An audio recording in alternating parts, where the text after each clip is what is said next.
এদিন দুদিন নহয় ৫ দিনকৈ এগৰাকী যুৱতীক এজন যুৱকে চলাই শাৰীৰিক আৰু মানসিক নিৰ্যাতন ২৪ বছৰীয়া যুৱতীগৰাকীক প্ৰথমে যুৱকজনে কৰিছিল অপহৰণ আৰু তাৰ পাছতেই এই ভয়ংকৰ কাণ্ড কৰে যুৱকজনে এখন বিচনাৰ সৈতে শিকলিৰে বান্ধি মুখত সোপা দি ৰখা হৈছিল যুৱতীগৰাকীক আৰু তাৰ পাছতেই যুৱকজনে অত্যাধিক নিৰ্যাতন চলায় যুৱতীগৰাকীৰ ওপৰত এগৰাকী ২৪ বছৰীয়া যুৱতী ৫ দিন ধৰি সন্তানহীন হৈ আছিল এই যুৱতীগৰাকী পৰিয়ালৰ লোকে আৰক্ষীক খবৰ দিয়াৰ পাছতো সন্তান উলিয়াব পৰা নাছিল যুৱতীগৰাকীৰ পৰিয়ালৰ বাবে প্ৰতিটো মুহূৰ্ত পাৰ হৈছিল উৎকণ্ঠাত কিন্তু ৫ দিনৰ অন্তত যেতিয়া আৰক্ষীয়ে যুৱতীগৰাকীৰ সন্তান লাভ কৰে তেতিয়া পোহৰলৈ আহিল এক ভয়ংকৰ ঘটনা যুৱতীগৰাকীক যিটো অৱস্থাত আৰক্ষীয়ে দেখে সেই অৱস্থা দেখিলে আপুনিও আচৰিত হৈ উঠিব কিয়নো এখন বিচনাৰ সৈতে শিকলিৰে বান্ধি মুখত সোপা দি ৰখা হৈছিল যুৱতীগৰাকীক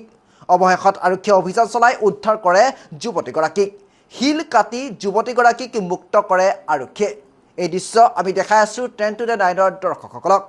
আৰক্ষীৰ আগত যুৱতীগৰাকীয়ে কয় যে যুৱতীগৰাকীক অপহৰণ কৰি কেইবা দিনো ধৰি বন্দী কৰি ৰখা হৈছিল কেৱল বন্দী কৰিয়ে থমকি ৰোৱা নাছিল যুৱকজনে অচেতন কৰি নিৰ্যাতন চলোৱাৰো অভিযোগ উত্থাপন কৰিছে যুৱতীগৰাকীয়ে আৰু এই সমগ্ৰ ঘটনাটোৰ লগত জড়িত আছিল যুৱতীগৰাকীৰ প্ৰাক্তন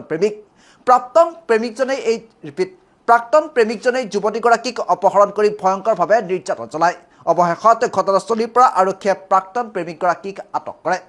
কিন্তু কিয় যুৱতীগৰাকীক এনেদৰে বন্দী কৰি ৰখা হৈছিল কিমান দিন ধৰি চলিছিল এই নিৰ্যাতন আৰু এই ঘটনাৰ আঁৰত কেৱল প্ৰাক্তন প্ৰেমিকজনেই জড়িত নে আন কোনো লোক জড়িত আছে সেয়া ঘটনাৰ উচিত তদন্তত পোহৰলৈ আহিব আৰু ব্ৰাজিলত ঘটা এই ঘটনাই বৰ্তমান ছ'চিয়েল মিডিয়াত ব্যাপক চৰ্চা লাভ কৰিছে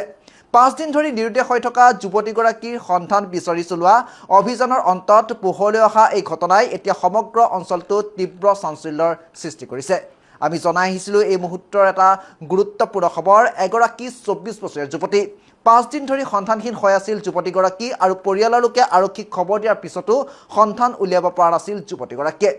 কিন্তু যেতিয়া আৰক্ষীয়ে যুৱতীগৰাকীৰ সন্তান লাভ কৰে তেতিয়া পোহৰলৈ আহে এক ভয়ংকৰ ঘটনা আৰু যুৱতীগৰাকীক যিটো অৱস্থাত আৰক্ষীয়ে দেখে সেই অৱস্থা দেখিলে আপুনিও আচৰিত হৈ উঠিব কিয়নো এখন বিচনাৰ সৈতে শিকলিৰে বান্ধি মুখত সোপা দি ৰখা হৈছিল যুৱতীগৰাকীক সেই দৃশ্য আমি 10 to the 9ৰ দৰ্শকসকলক দেখাবলৈ চেষ্টা কৰিছোঁ এনেদৰে ২৪ বছৰীয়া যুৱতীগৰাকীৰ ওপৰত প্ৰাক্তন প্ৰেমিকগৰাকীয়ে শাৰীৰিক আৰু মানসিক নিৰ্যাতন চলাইছিল এদিন দুদিন নহয় ৫ দিনকৈ এগৰাকী যুৱতীক এজন প্ৰাক্তন প্ৰেমিকে এনেদৰে শাৰীৰিক আৰু মানসিক নিৰ্যাতন চলাইছিল আৰু তাৰ পাছতেই এই ভয়ংকৰ কাণ্ড সংঘটিত কৰে প্ৰাক্তন প্ৰেমিকগৰাকীয়ে আমি সেই দৃশ্যাংশ দেখাবলৈ বিচাৰিছোঁ 10 to the 9ৰ দৰ্শকসকলক